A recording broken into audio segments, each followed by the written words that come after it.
Okay, तो આપણે અભ્યાસ કરીએ છીએ ધોરણ 11 વિષય બાયોલોજી ચેપ્ટર નંબર 5 સપુષ્પી વનસ્પતિની બાહ્યાકાર વિદ્યા. આજે આપણે અભ્યાસ કરવાનો છે બહુ જ સરળ ટોપિક જેનું નામ છે પર્ણવિન્યાસ. પર્ણવિન્યાસ અને પર્ણવિન્યાસનું જે અંગ્રેજી નામ છે વધારે પૂછાતું હોય છે કે ભાઈ પર્ણવિન્યાસનું બીજું નામ શું? તો પર્ણવિન્યાસનું બીજું નામ છે ફાઇલોટેક્સી. ફાઇલોટેક્સી એટલે કે પર્ણ વિન્યાસ. મેં તમને વિન્યાસનો મતલબ સમજાયો. વિન્યાસનો મતલબ શું થશે? ગોઠવણી થશે, અરેન્જમેન્ટ. એને શું કહેવાય? વિન્યાસ. તો અહીંયા શાનો વિન્યાસ સમજવાનો છે? આપણે પર્ણનો વિન્યાસ સમજવાનો છે. બરાબર? ઓકે. તો પર્ણનો ઉદ્ભવે ક્યાં એમ કહો પહેલાં? પર્ણ ક્યાં ઉદ્ભવે? પ્રકાંડની ગાંઠ. બરાબર? અથવા તો પ્રકાંડ જે છે એમાંથી નીકળે શાખા.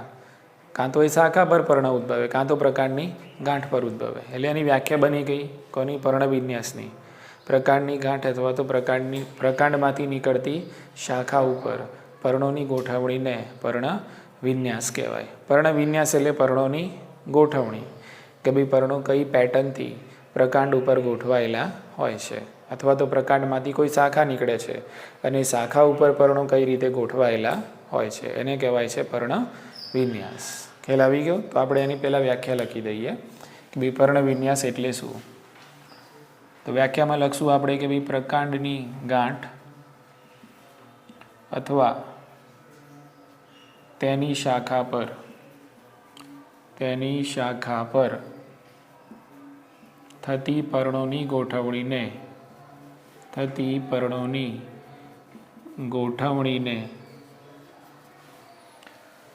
પર્ણવિન્યાસ કહે છે. પર્ણવિન્યાસના પ્રકારોની વાત કરીએ તો મુખ્યત્વે પર્ણવિન્યાસના 3 પ્રકારો છે. બરાબર? તો અહીંયા લખીશું તેના 3 પ્રકારો છે. તેના 3 પ્રકારો છે. પહેલા એ 3 પ્રકારોના નામ આપણે યાદ કરી લઈએ કે ભાઈ એ પર્ણવિન્યાસના 3 પ્રકારો કયા કયા છે. બરાબર? તો એક જે પર્ણવિન્યાસનો પ્રકાર છે, બરાબર, એ છે એકાંતરિત. બરાબર કે બીજો જે પ્રકાર છે એ છે સમ્મુખ. અને ત્રીજો પ્રકાર છે એ છે ભ્રમિરૂપ. તો આ મુખ્યત્વે 3 પ્રકાર છે પર્ણવિન્યાસના: એકાંતરિત, સમ્મુખ અને ભ્રમિરૂપ. બરાબર? વ્યાખ્યા એકદમ જ ઇઝી છે એની, સીધી મગજમાં ઉતરી જશે. એકાંતરિત પર્ણવિન્યાસ એટલે શું પહેલાં સમજી લો. જો અમારી જોડે આ પ્રકાંડ છે.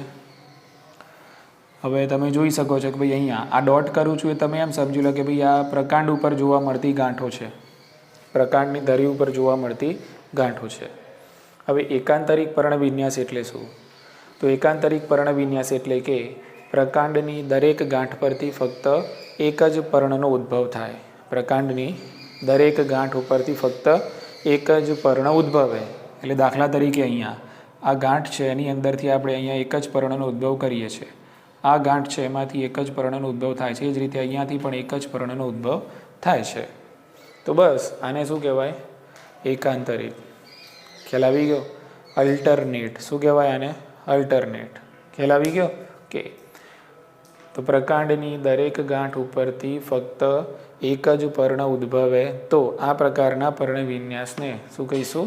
એકાંતરિત પર્ણવિન્યાસ કહે છે. વ્યાખ્યા લખી દઈએ. જો પ્રકાંડની દરેક ગાંઠ પરથી એક જ પર્ણ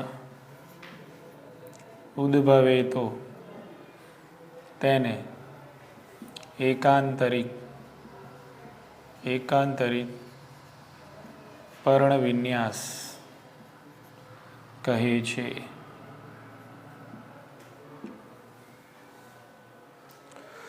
ઉદાહરણ તમને એકાંતરિત પર્ણવિન્યાસમાં આપેલા છે. 3 ઉદાહરણ તમને આપેલા છે, યાદ કરી લઈશું આપણે.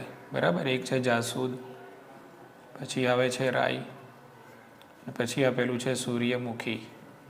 જાસૂદ, રાઈ અને સૂર્યમુખી. બરાબર? ચલો સમ્મુખની વાત કરીએ. બોલો, આમાં ખ્યાલ આવી ગયો બધાને?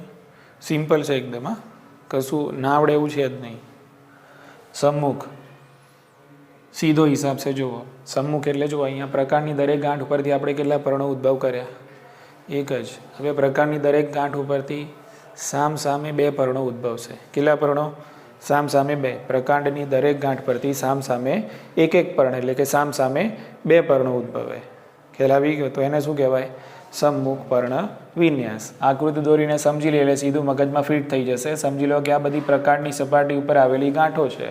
તો દરેક ગાંઠમાંથી સામ સામે આ રીતે એક પર્ણ નીકળે, એક અહીંયાથી ને એક અહીંયાથી. બરાબર? એ જ રીતે એક અહીંયાથી એક અહીંયાથી નીકળે. સમજી ગયા? પ્રકાંડની દરેક ગાંઠ ઉપરથી સામ સામે કેટલા પર્ણો? બે પર્ણો ઉદ્ભવે. તો આવા પર્ણ વિન્યાસને શું કહીશું આપણે? સમ્મુખ પર્ણ વિન્યાસ. ખ્યાલ આવી ગયો? લખી દઈએ ત્યારે. તેમાં પ્રકાંડની દરેક ગાંઠ પરથી સામ સામે બે પર્ણો ઉદ્ભવે છે. તેને સમ્મુખ પર્ણ વિન્યાસ કહે છે. હવે જુઓ, સમ્મુખ પર્ણ વિન્યાસ જે છે એના બે પ્રકારો, પેટા પ્રકારો છે. બુકમાં આપણે આપેલા છે નહીં, પણ એના બે પેટા પ્રકારો છે. એક છે સમ્મુખ ચતુષ્ક. સમ્મુખમાં એક પેટા પ્રકાર આવે સમ્મુખ ચતુષ્ક, અને બીજો પેટા પ્રકાર આવે છે સમ્મુખ આચ્છાદી. સમ્મુખ આચ્છાદી. હવે જુઓ, ફટાફટ સમજી લો. સમ્મુખ એટલે તો ક્લિયર થઈ ગયું. સમ્મુખ એટલે દરેક ગાંઠ પણ બે પર્ણો તો હશે જ. ખ્યાલ આવી ગયો ને? ઓકે. સમજી લો કે આ પ્રકાંડની ધરી છે. શું છે? આ પ્રકાંડની ધરી છે. હવે આ જે પ્રકાંડની ધરી છે એમાં હું શું કરું છું? આ પ્રકારની ગાંઠ છે એવું સમજી લો. એક પર્ણ અહીંયા મૂકું છું, બીજું પર્ણ એની સામે અહીંયા મૂકું છું, આ રીતે. બરાબર? ચલો, હવે આ બીજી ગાંઠ છે પ્રકાંડને અહીંયા સમજી લો. આ બીજી ગાંઠ છે પ્રકાંડની. તો હવે હું શું કરીશ? એમાં પણ બે પર્ણો જ મૂકીશ. બરાબર? પણ આ ઉપરના જે બે પર્ણો છે ને એને આ બે પર્ણો ગોઠવાશે કાટખૂણે. એટલે એક પર્ણ આમ મૂકીશ અને બીજું પર્ણ આમ મૂકીશ. બોલો, સમજાયું ને? એક પર્ણ આમ હશે, અહીંયા એક પર્ણ આમ હશે, અને અહીંયા એની નીચેની ગાંઠ હશે અથવા તો એની ઉપરની ગાંઠ હશે. એમાં એક પર્ણ કેવું હશે? આમ હશે, અને બીજું પર્ણ આમ હશે. ખ્યાલ આવી ગયો ને? એટલે બે પર્ણો બી આમ હશે અને બીજી ગાંઠમાં બે પર્ણો આમ હશે. બોલો, ખ્યાલ આવી ગયો? એટલે હવે આ પ્રકારનો જે પર્ણ વિન્યાસ છે એને કહેવાય સમ્મુખ ચતુષ્ક. શું કહેવાય? સમ્મુખ ચતુષ્ક. ઉતરી ગઈ મગજમાં વાત? એટલે સમ્મુખ ચતુષ્ક એટલે શું? તો સમ્મુખ પર્ણ વિન્યાસમાં દરેક ગાંઠ પર જોવા મળતા સમ્મુખ પર્ણો એકબીજાને કાટખૂણે ગોઠવાયેલા હોય. કેવા હોય? કાટખૂણે ગોઠવાયેલા હોય. તો એને શું કહીશું આપણે? સમ્મુખ ચતુષ્ક. બરાબર? સમ્મુખ આચ્છાદી એટલે શું? તો આચ્છાદી એટલે એમ જ જુઓ, આ જે ગાંઠ છે એમાં એક પર્ણ અહીંયા છે, એક પર્ણ અહીંયા છે, આ રીતે. બરાબર? એની ઉપરની જે ગાંઠ હોય એમાં પણ એ જ રીતે એક પર્ણ અહીંયા અને એક પર્ણ અહીંયા. એટલે આ બે પર્ણો એના નીચેના પર્ણોને શું કરે? કવર કરી લે, આચ્છાદિત કરે. શું કરે? આચ્છાદિત. સમજાયું ને? બે પર્ણો અહીંયા હોય, આમ હોય, એ જ રીતે બે પર્ણો એની ઉપર પણ આમ જ હોય. એટલે આ બે પર્ણોનું આચ્છાદન થઈ જાય આ બે પર્ણો દ્વારા. બોલો, સમજાયું? છે સમ્મુખ જ, સામ સામે બે પર્ણો છે. એક પર્ણ આમ છે, એક પર્ણ આમ છે. એની ઉપરની ગાંઠમાં પણ એક પર્ણ આમ જ છે, એક પર્ણ આમ જ છે એમ. એટલે આ બે પર્ણો નીચેના બે પર્ણોનું શું કરે છે? આચ્છાદન કરે છે. ઉતરી ગઈ મગજમાં વાત? ખ્યાલ આવી ગયો? કે તો સમ્મુખ પર્ણ વિન્યાસ ખરો, પણ એ કેવો કહેવાય? સમ્મુખ આચ્છાદી કહેવાય. ખબર પડી ગઈ? ઓકે. એના ઉદાહરણ લખી દઈએ. પહેલાં તો એની વ્યાખ્યા લખી દઈએ. બરાબર? જો સમ્મુખ પર્ણો ક્રમિક ગાંઠ પર એકબીજાને કાટખૂણે ગોઠવાય તો તેને સમ્મુખ ચતુષ્ક કહે છે. સમ્મુખ પર્ણ વિન્યાસમાં એક ઉદાહરણ તમને આપેલું છે આંકડાનું. બરાબર? તો અહીંયા સમ્મુખ ચતુષ્કમાં આવશે આંકડો, અને બીજું ઉદાહરણ આપેલું છે આપણને જામફળનું. બરાબર? તો જામફળનું ઉદાહરણ આવશે આચ્છાદીમાં. જામફળ શામાં આવશે? આચ્છાદીમાં. બરાબર કે તો આ વ્યાખ્યા થઈ ગઈ સમ્મુખ ચતુષ્કની. આચ્છાદીની લખી દઈએ. જો ક્રમિક ગાંઠ પર આવેલા સમ્મુખ પર્ણો એકબીજાને આચ્છાદિત કરે તો તેને સમ્મુખ આચ્છાદી પર્ણવિન્યાસ કહે છે. અને આમાં ઉદાહરણ લખવાનું છે તમારે જામફળ.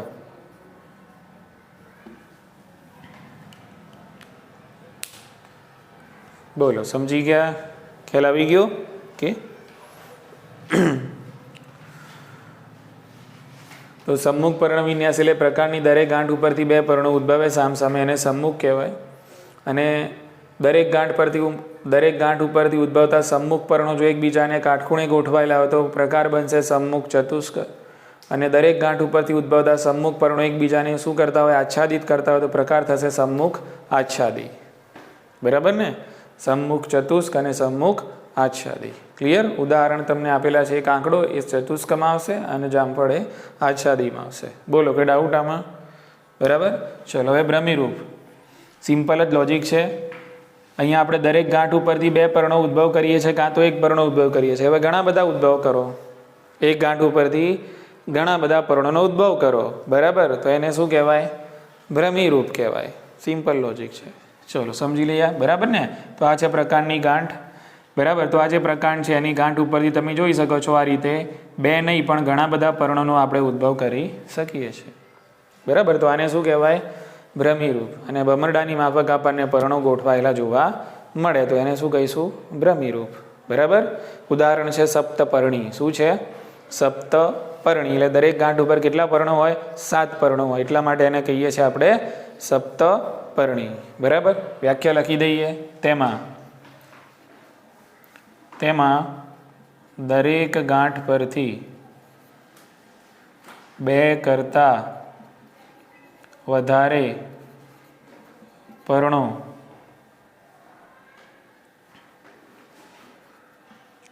ભ્રમરાકાર સ્વરૂપે ગોઠવાય છે તો તેને ભ્રમિરૂપ પર્ણવિન્યાસ કહે છે. ઉદાહરણ સપ્તપર્ણી. ઉદાહરણ છે સપ્તપર્ણી. તો અહીંયા એક ટોપિક પૂરો થયો જેનું નામ હતું પર્ણવિન્યાસ. બોલો, ખ્યાલ આવી ગયો? સમજ પડી? બોલો હા કે ના? જીસાન ખબર પડે છે કમ્પ્લીટ કે? ચલો એના બીજા ટોપિક તરફ આપણે પ્રયાણ કરીએ. પર્ણના રૂપાંતરણો અથવા તો પર્ણના વિશિષ્ટ કાર્યો. બરાબર કે? પર્ણના રૂપાંતરણો. હવે તમે લખવાનું બંધ કરી દો. આની નોટ લખેલી કમ્પ્લીટ રેડીમેડ તમને મોકલાઈ દઈશ. એમાંથી તમારે લખી લેવાનું છે. ક્લિયર ને? ફક્ત સમજો ફટાફટ એટલે આપણો લખવાનો ટાઈમ એટલો બચી જાય. ક્લિયર કે? પર્ણના રૂપાંતરણો અથવા તમે કહી શકો છો પર્ણના વિશિષ્ટ કાર્યો. પર્ણના વિશિષ્ટ કાર્યો. ચાલો હવે પર્ણના સામાન્ય કાર્યો કયા છે? આપણને ખબર તો છે ભાઈ. પર્ણનું જે મોટું અને સામાન્ય કાર્ય છે એ છે પ્રકાશ સંશ્લેષણ. પર્ણનું મેઇન કામ શું? પ્રકાશ સંશ્લેષણ કરવાનું. તેમ છતાં પર્ણ બીજા વિવિધ કાર્યો કરે છે અને એને વિવિધ કાર્યો કરવા હોય તો પર્ણને રૂપાંતરિત થવું પડે. બરાબર? એટલે તમે પર્ણના રૂપાંતરણો કહો કે પર્ણના વિશિષ્ટ કાર્યો કહો, બંને વસ્તુ સરખી જ છે. ક્લિયર?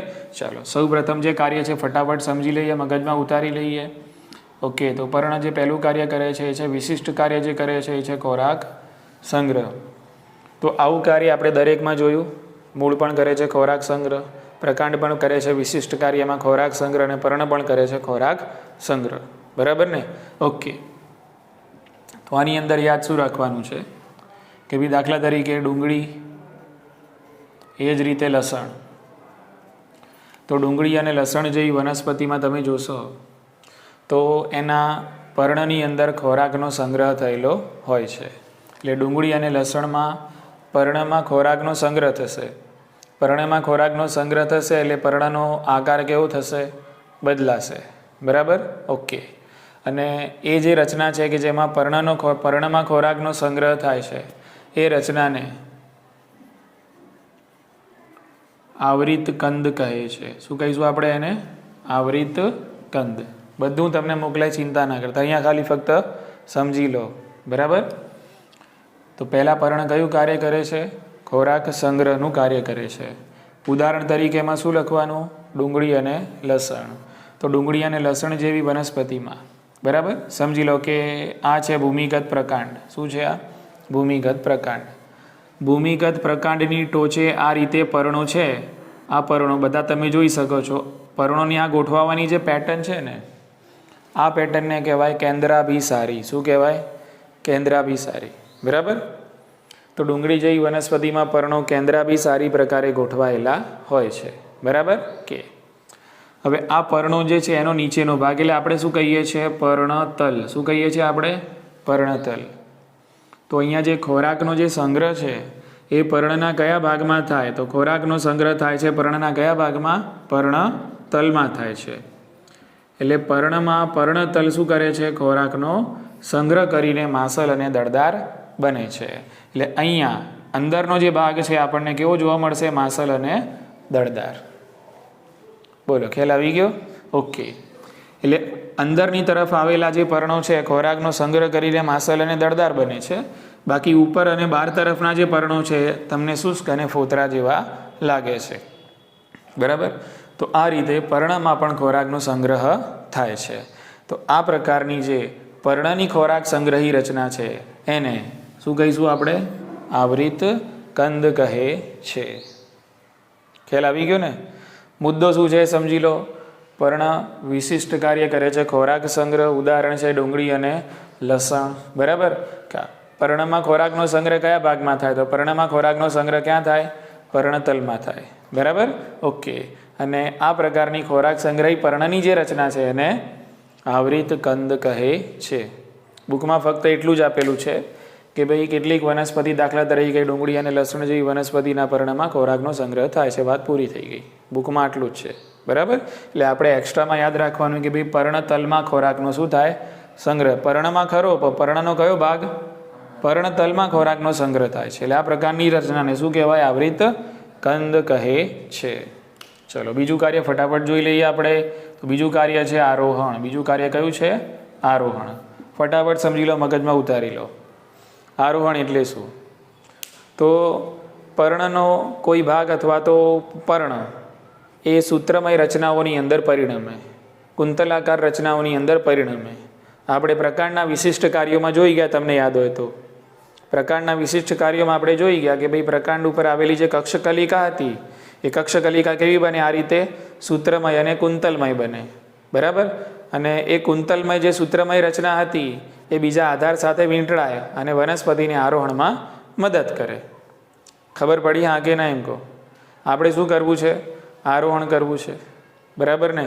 તો આરોહણ કરવું હોય તો અહીંયા આરોહણ આપણે કોના સંદર્ભમાં સમજી રહ્યા છીએ? પર્ણના. એટલે પર્ણ અથવા તો પર્ણનો કોઈ ભાગ કેવી રચનાઓ બનાવતો હશે? સૂત્રમય રચનાઓ બનાવતો હશે. અને એ સૂત્રમય રચનાઓ શું કરે? બીજા આધાર સાથે વીંટળાઈ જાય અને વનસ્પતિને શામાં મદદ કરશે? આરોહણમાં મદદ કરે છે. સિમ્પલ જ છે એકદમ. બરાબર ને? પર્ણ કયું કાર્ય કરે? આરોહણનું કાર્ય કરે છે. ઉદાહરણ તમને સમજાવું, ધ્યાન રાખો. બરાબર? ઓકે. દાખલા તરીકે એક ઉદાહરણ આપણે લઈ લઈએ છીએ કંકાસણી. બરાબર કે? જુઓ, કંકાસણીની અંદર આ પર્ણ છે. સમજી લો કે આ કંકાસળીનું પર્ણ છે. આ છે કંકાસળીનું પર્ણ. પણ આ કંકાસળીનું પર્ણની અંદર આ કંકાસળીના પર્ણનો જે અગ્રભાગ છે એ કેવો બને છે? સૂત્રમય. કંકાસળીના પર્ણનો અગ્રભાગ કેવો બને છે? સૂત્રમય. હવે આ સૂત્રમય ભાગ શું કરશે? આધાર સાથે વીંટળાશે. એ આધાર સાથે કોઈ પણ, મતલબ આધાર શું હોય? તો આધાર કોઈ પણ વનસ્પતિ હોઈ શકે અથવા તો બીજું કંઈ પણ હોઈ શકે છે. તો એ આધાર સાથે આ શું કરે? વીંટળાઈ જાય અને વનસ્પતિને આરોહણમાં મદદ કરે. આટલી ખબર પડી? બરાબર ને? તો કંકાસણીમાં સૂત્રમય રચના કઈ બની? એમ તો કંકાસણીમાં સૂત્રમય બન્યું કહેવાય પર્ણાગ્ર. શું કહેવાય? પર્ણનો અગ્રભાગ કેવો બન્યો? સૂત્રમય બન્યો. અને વનસ્પતિને શામાં મદદ કરી? એને આરોહણમાં મદદ કરી. એટલે યાદ શું રાખવાનું છે આમાં કે કંકાસણીમાં શું સૂત્રમય બને છે? તો કંકાસણીમાં પર્ણાગ્ર સૂત્રમય બને છે. શું સૂત્રમય બને છે? પર્ણાગ્ર સૂત્રમય બને છે. બોલો, આટલી ખબર પડી ગઈ? ચલો બીજું ઉદાહરણ લઈએ આપણે આની અંદર. સ્માઇલેક્સ. એક બીજું ઉદાહરણ છે સ્માઇલેક્સ. બરાબર? ચલો માની લો કે આ સ્માઇલેક્સ છે, એની ધરી છે. આ સ્માઇલેક્સનું મુખ્ય પર્ણ છે કે, અને સ્માઇલેક્સમાં અહીંયા જોવા મળે પર્ણ તલમાંથી નીકળતા ઉપપર્ણો. શું હોય? ઉપપર્ણો. ખ્યાલ આવે છે આ કે ના? હવે આ ઉપપર્ણો સૂત્રમય બની જાય. ઉપપર્ણો કેવા બને? સૂત્રમય. જો આ રીતે ઉપપર્ણો કેવા બન્યા? સૂત્રમય. ખ્યાલ આવી ગયો? અને આ ઉપપર્ણો સૂત્રમય બની જાય અને પછી આધાર સાથે વીંટળાઈને આરોહણમાં મદદ કરે. ક્લિયર? એટલે સ્માઇલેક્સ જેવી વનસ્પતિમાં સૂત્રમય કોણ બન્યું? ઉપપર્ણો બન્યા. કોણ બન્યું? કંકાસણીમાં સૂત્રમય કોણ બન્યું? પર્ણાગ્ર બન્યું. બરાબર ને? કે એટલે સ્માઇલેક્સમાં ઉપપર્ણો સૂત્રમય બને છે. ઉપપર્ણો સૂત્રમય બને છે અને આધાર સાથે વીંટળાઈને વનસ્પતિને આરોહણમાં મદદ કરે છે. ઉતરે છે મગજમાં વાત? ખ્યાલ આવે છે? હા એમ. ચલો એના પછી જોઈએ વટાણા. વટાણાની વાત કરીએ તો વટાણામાં શું થાય છે? તો વટાણામાં ટોચની કેટલીક પર્ણિકાઓ જે છે, વટાણાની અંદર ટોચની કેટલીક પર્ણિકાઓ, કારણ કે વટાણા સંયુક્ત પર્ણમાં તમે ઉદાહરણ લખી શકો છો. તો વટાણામાં સંયુક્ત પર્ણની કેટલીક પર્ણિકાઓ છે સૂત્રમય બને છે. બરાબર? સમજી લો કે આ રીતે પ્રકારની ધરી છે અને આ બધી પર્ણિકાઓ છે. ટોચની શું છે? આ પર્ણિકાઓ. તો વટાણામાં સંયુક્ત પર્ણની ટોચની કેટલીક પર્ણિકાઓ શું બને છે? સૂત્રમય બને છે. પર્ણિકાઓ કેવી બની? સૂત્રમય બને છે. બરાબર? અને આ સૂત્રમય પર્ણિકાઓ આધાર સાથે વીંટળાઈને આરોહણમાં મદદ કરે છે. બરાબર? એના પછી ચોથું ઉદાહરણ છે નખવેલ. કયું ઉદાહરણ? નખવેલ. તો નખવેલમાં શું થશે? તો નખવેલની અંદર અહીંયા લખી દઉં છું ટોચની કેટલીક પર્ણિકાઓ. ટોચની કેટલીક પર્ણિકાઓ.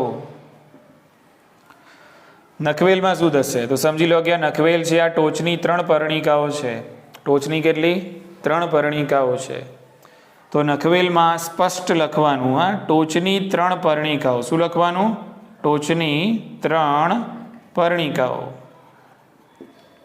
નોહર કે અંકુશ જેવી રચનામાં ફેરવાય છે. નખ જેવી રચનામાં. નોર પેલા હોય ને પ્રાણીઓના, ને કબૂ નખ કેવો હોય, એના આમ વળેલા આ રીતે હોય. બરાબર? ઓકે. એટલે આ પર્ણિકાઓનો આકાર કેવો થાય? આ રીતે નોહર કે અંકુશ જેવી રચનાઓમાં તમને રૂપાંતરિત થયેલો દેખાય. ક્લિયર?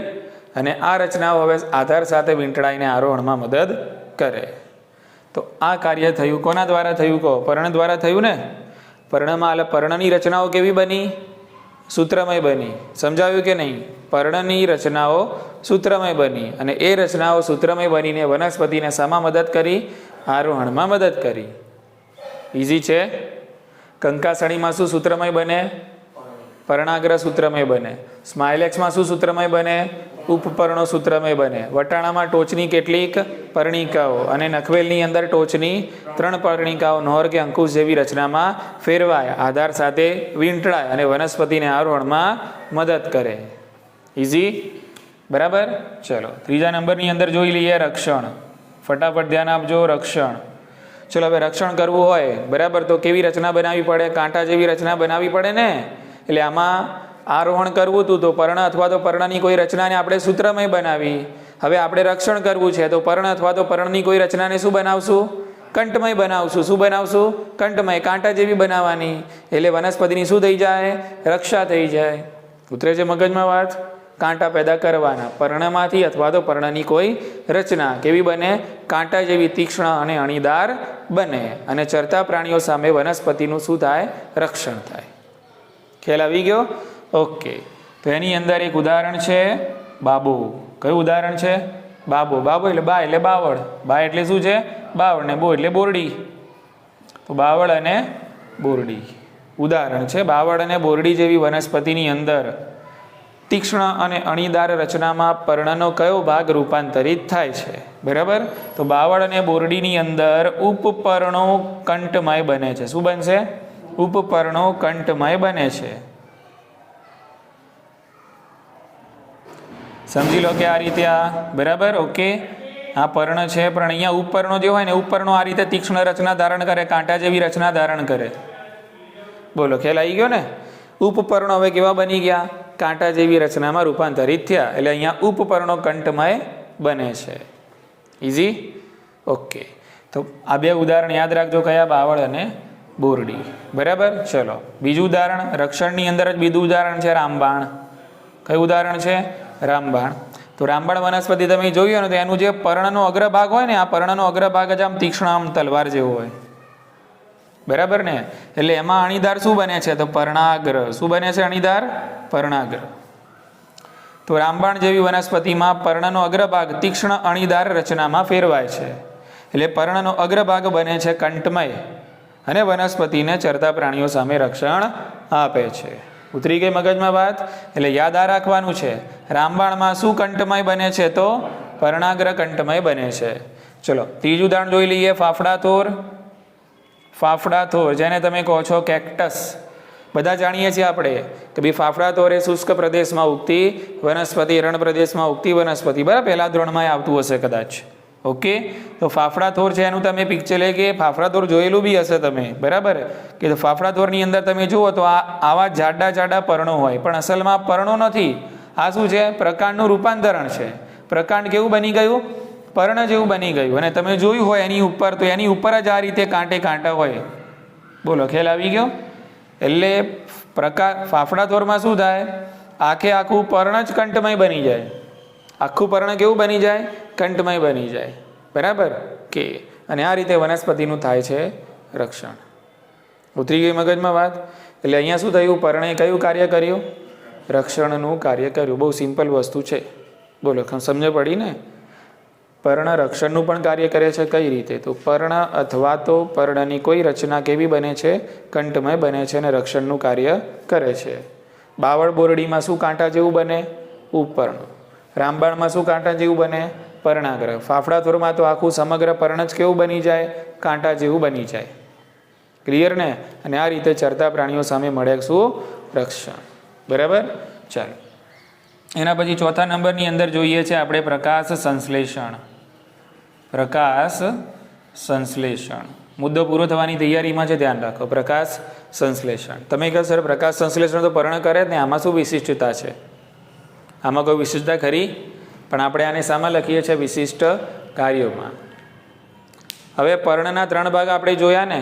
એક પર્ણ તલ, બીજું પર્ણ દંડ અને ત્રીજું પર્ણ પત્ર. બરાબર કે? આમ તો પ્રકાશ સંશ્લેષણ આ ત્રણમાંથી કયું ભાગ કરે? કહો. પર્ણપત્ર કરે ને. ઓકે, એટલે અહીંયા પ્રકાશ સંશ્લેષણ પર્ણપત્ર નહીં કરે. અહીંયા પ્રકાશ સંશ્લેષણ કરશે કાં તો પર્ણદંડ કાં તો ઉપપર્ણો. કોણ કરશે? પર્ણદંડ કાં તો ઉપપર્ણો છે. શું કરશે? પ્રકાશ સંશ્લેષણ. પ્રકાશ સંશ્લેષણ કરવાનું સામાન્ય રીતે મુખ્ય કાર્ય કોનું? પર્ણપત્રનું. કોનું? હા, પણ અહીંયા પ્રકાશ સંશ્લેષણ કોણ કરશે? ઉપપર્ણો અથવા તો પર્ણદંડ, એ જ કરશે પ્રકાશ સંશ્લેષણ. સમજાય છે? ઓકે, સમજો. તો અહીંયા એક સરસ મજાનું ઉદાહરણ આપેલું છે, ઓસ્ટ્રેલિયન બાવળ. ઉદાહરણ કયું છે? ઓસ્ટ્રેલિયન બાવળ. દરેક વસ્તુ સમજાવી દઉં છું તમને, તમને નોટ પણ મળી જશે. ઓસ્ટ્રેલિયન બાવળ. બરાબર. તો આમાં શું હોય છે ધ્યાન રાખો. તો સમજી લો કે આ રીતે આ પર્ણદંડ છે. તો ઓસ્ટ્રેલિયન બાવળમાં કેવું હોય? એના જે પર્ણો હોય ને ખૂબ જ નાના કદના હોય, આમ ફોતરા જેવા હોય. કદમાં કેવા હશે? નાના હશે, ફોતરા જેવા હશે ઓસ્ટ્રેલિયન બાવળના પર્ણો. એટલે આ પૂરતા પ્રમાણમાં પ્રકાશ સંશ્લેષણ કરી શકે નહીં. બરાબર. એટલે હવે પર્ણદંડ જે છે, આ પર્ણદંડ કેવું બને? લીલું પહોળું અને ચપટું બને છે. આ રીતે લીલું પર્ણદંડ કેવું બને? લીલું પહોળું અને ચપટું બનશે. બરાબર ને? અને હવે આ પર્ણદંડ કરશે પ્રકાશ સંશ્લેષણ. ખ્યાલ આવી ગયો? એટલે આ પ્રકારનો પર્ણદંડ કે જે પ્રકાશ સંશ્લેષણ કરે છે એને કહેવાય દાંડી પત્ર. શું કહેવાય એને? દાંડી પત્ર. તો આવું નામ નથી આપેલું બુકમાં. દાંડી પત્ર નામ બુકમાં આપેલું નથી. પૂછાય છે, આ બધું નીટમાં પૂછાય છે. બોલો ખ્યાલ આવી ગયો? તો દાંડીપત્રનું ઉદાહરણ પૂછાય તો શું લખશું આપણે? ઓસ્ટ્રેલિયન બાવળ. ક્લિયર છે? શું થયું? ખ્યાલ આવી ગયો ને? ઓસ્ટ્રેલિયન બાવળ જેવી વનસ્પતિમાં પર્ણો જે હોય એટલે કે પર્ણપત્રો હોય કેવા હોય? એકદમ નાના કદના હોય એટલે બરાબર પ્રકાશ સંશ્લેષણ થાય નહીં. હવે પ્રકાશ સંશ્લેષણનો ઠેકો કોને આપી દેવાનો? પર્ણદંડને આપી દેવાનો. એટલે પર્ણદંડ કેવું બને? લીલું અને પહોળું બને છે. બરાબર? એની અંદર હશે હરિત દ્રવ્ય એટલે પર્ણદંડ કરશે હવે પ્રકાશ સંશ્લેષણ. અને આ પ્રકારનું જે પર્ણદંડ છે એને કહેવાય દાંડીપત્ર. શું કહેવાય? દાંડીપત્ર. બોલો ખ્યાલ આવી ગયો ને? ઓકે. તો દાંડીપત્રને અંગ્રેજીમાં કહેવાય છે બલ્બિલ. શું કહેવાય એને?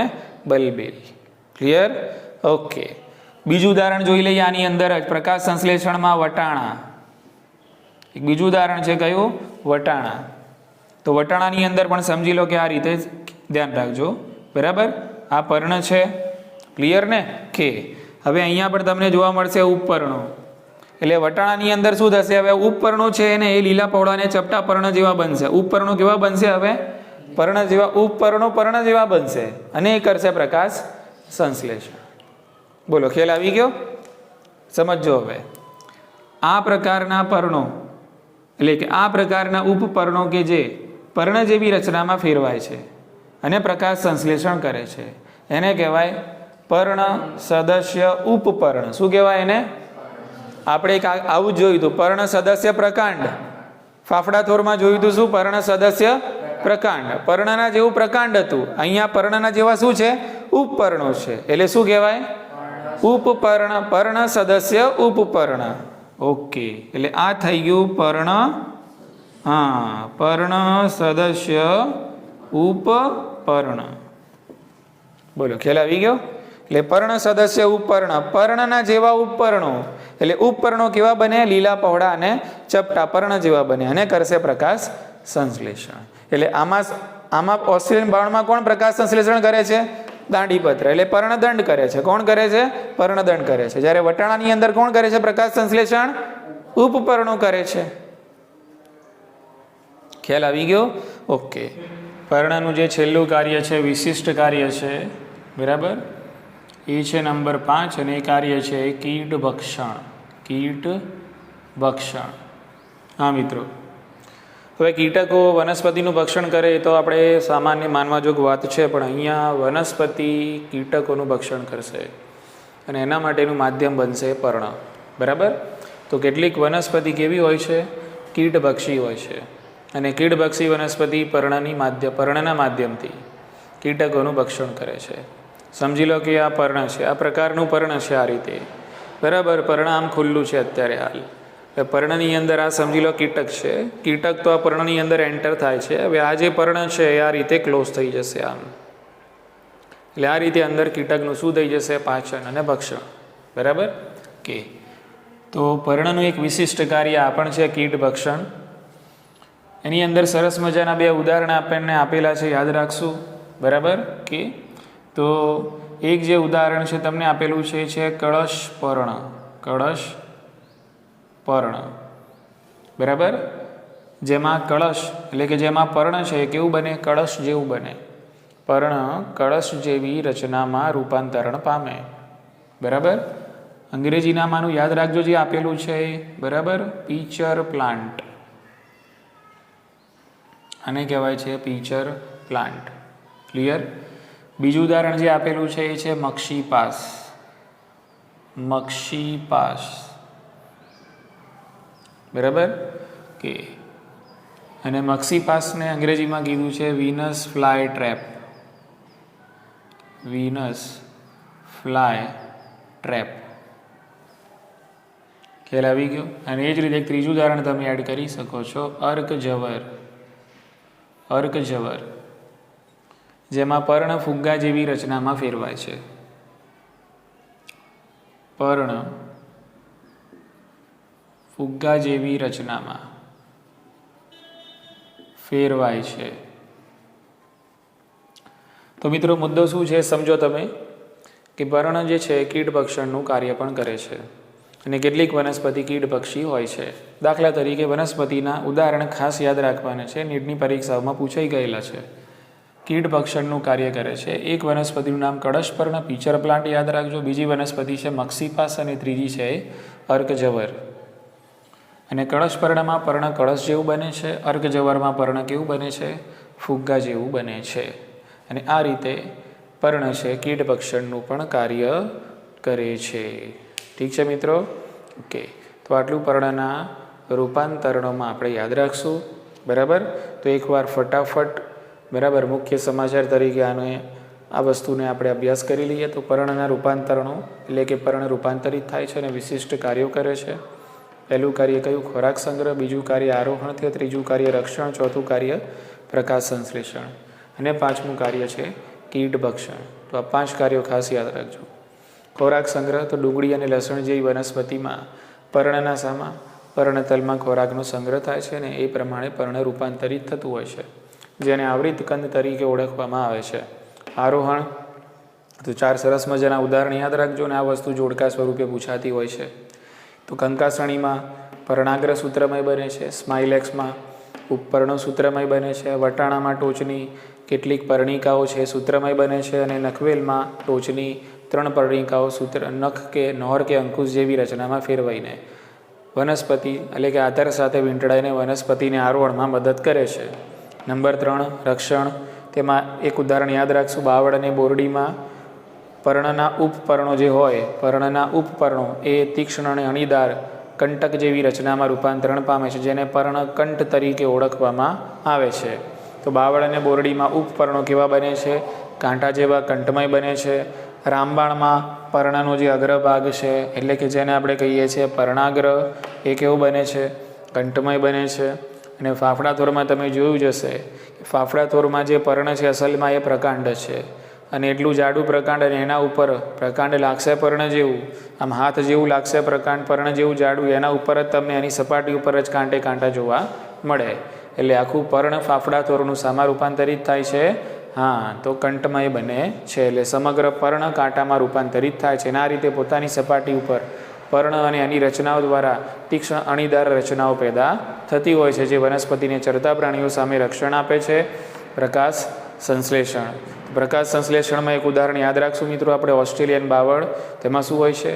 તો ઓસ્ટ્રેલિયન બાવળમાં જે પર્ણો હોય છે, પર્ણો નાના કદના અને ફોતરા જેવા હોય છે, અલ્પજીવી હોય છે. બરાબર? અને એટલા માટે એની અંદર જે પર્ણદંડ હોય છે, પર્ણદંડ કેવો બને છે? પર્ણદંડ લીપચ બને છે, લીલો પહોળો અને ચપડો પત્રમય બને છે. અને પર્ણદંડ હરિદ્રવ્ય ધારણ કરીને પ્રકાશ સંશ્લેષણ કરે છે. આવા પ્રકારના પર્ણદંડને શું કહેવાય? દાંડી પત્ર. એટલે દાંડી પત્રનું ઉદાહરણ યાદ રાખજો, ઓસ્ટ્રેલિયન બાવળ. વટાણામાં શું થાય છે મિત્રો? તો વટાણાની અંદર વટાણામાં જે સંયુક્ત પર્ણ હોય છે, બરાબર, તો એમાં પણ પર્ણપત્રનું કદ ખૂબ નાનું હોય છે. એટલે વટાણામાં ઉપપર્ણો કેવા બને છે? લીલા પહોળા અને ચપટા ઉપપર્ણો પર્ણો જેવા બનશે. ખ્યાલ આવી ગયો? એટલે એને કહેવાય પર્ણ સદસ્ય ઉપપર્ણ. બરાબર? તો અહીંયા પર્ણ સદસ્ય ઉપપર્ણ એટલે કે ઉપપર્ણો પર્ણો જેવા બનીને શું કરે છે? પ્રકાશ સંશ્લેષણ કરે છે. અને છેલ્લે જોયું કીટ ભક્ષણ. તો કેટલીક વનસ્પતિના પર્ણો છે કીટ ભક્ષણ પણ કરે છે. એટલે આ બધી વનસ્પતિ કીટભક્ષી કહેવાશે. શું કહેવાશે? કીટભક્ષી વનસ્પતિ. કઈ કઈ? કળશપર્ણ, મક્ષીપાસ અને અર્કજવર. તો મિત્રો અહીંયા આપણે પૂરા કરીએ છીએ પર્ણના રૂપાંતરણ અર્થાત પર્ણના વિશિષ્ટ કાર્યો. ઠીક છે? તો બીજા મુદ્દાઓની ચર્ચા આપણે નેક્સ્ટ લેક્ચરની અંદર કરીશું. Thank you very much.